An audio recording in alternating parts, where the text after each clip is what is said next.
Goldman Sachs has just raised their gold target to $2,900 an ounce by early 2025. Call the proud Americans of the Patriot Gold Group today before it's too late. Patriot Gold Group has the No Fee for Life IRA, where your IRA or 401k can be in physical gold and silver. Patriot Gold Group is Consumer Affairs' top-rated gold IRA dealer 7 years in a row. Good evening. I'm still reporting on Nemesis Biden. It's difficult to believe that this story could be true, but apparently it is at least in the trial balloon stage. A trial balloon in Washington, D.C. parlance is a proposal that's so controversial that those behind it are unsure whether it will be met with so much media scorn that it will have to be withdrawn, then totally discarded. Joe Biden apparently hell-bent on producing maximum chaos on behalf of his mentor before he is summarily dismissed into the dust bag of history, is apparently considering sending nuclear weapons to Ukraine. This is how Newsmax reported this stranger-than-danger proposal. The French now jumping on board with the U.S. and the United Kingdom, its missiles now being fired into Russia as this war is escalated in the final weeks of the Biden presidency. And it gets even scarier than that. The New York Times reporting several officials even suggested that Biden could return nuclear weapons to Ukraine, which were taken from it after the fall of the Soviet Union. So he wants to return those weapons now. It's a 3-year war. Didn't want to do it the last 3 years. Wants to do it 8 weeks before Donald Trump comes into power. Claiming U.S. officials view this as a possible deterrent for Russia in the case of a ceasefire. And if you disagree with this position, of course, you're immediately accused of spewing Russian propaganda. Rick Grinnell was Trump's director of national intelligence. He joins us now. A lot is changing in this war right at the very end of Biden's ability to control it, which I think says it all, right?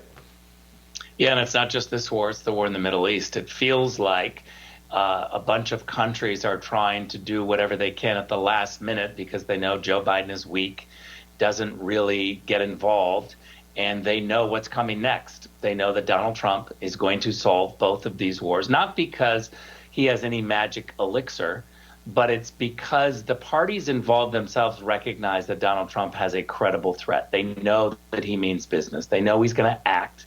They know he's going to pick up the phone and be involved. Remember, Rob, we now have this war in Ukraine where hundreds of billions of U.S. taxpayer dollars have been spent, and the leader of the United States, Joe Biden, hasn't picked up the phone and spoken with Vladimir Putin in more than 3 years. How do you solve problems if you don't talk to people? This is such a basic principle, except in Washington, D.C., it's considered weak. The nuclear weapon idea, there's no other way to think of this other than they're trying to escalate. Do they really believe that would be a deterrent, that would make Russia shut down?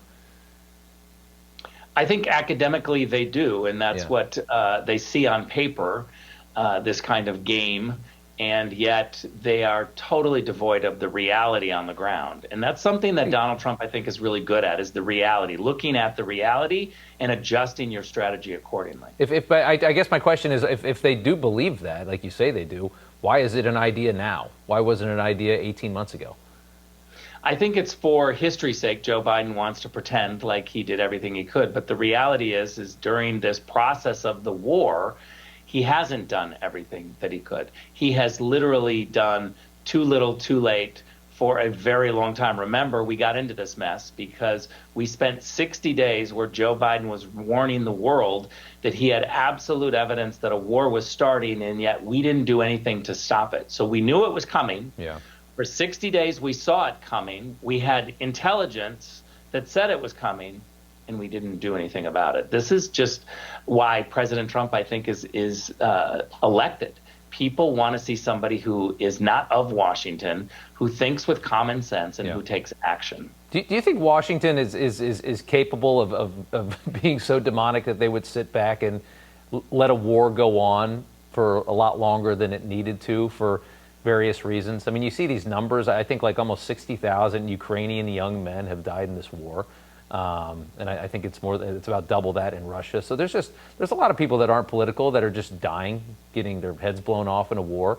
Does Washington have the ability to just sit back and let something go until it just seems like to me like there was no urgency with this war at all, and all of a sudden now we got 8 weeks left, so now there's a lot of urgency. Let's be very clear. The urgency in Washington was about money. And there were a lot of people that just wanted the war machine to be fed. And look, I'm all for having a very tough U.S. defense. We have to have a Pentagon that's ready to go. We have to have a Pentagon that doesn't negotiate. When it's time to go in, they go in. But you have to have a State Department that does negotiate, that tries to do everything they can to avoid war. We haven't learned this lesson in America. Washington, D.C. is getting bigger, bolder, badder, and with larger budgets constantly.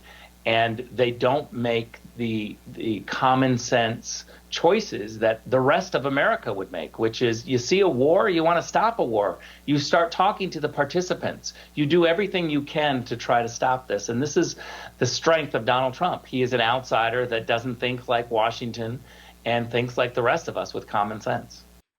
I'm still reporting from just outside the citadel of world freedom. Good day.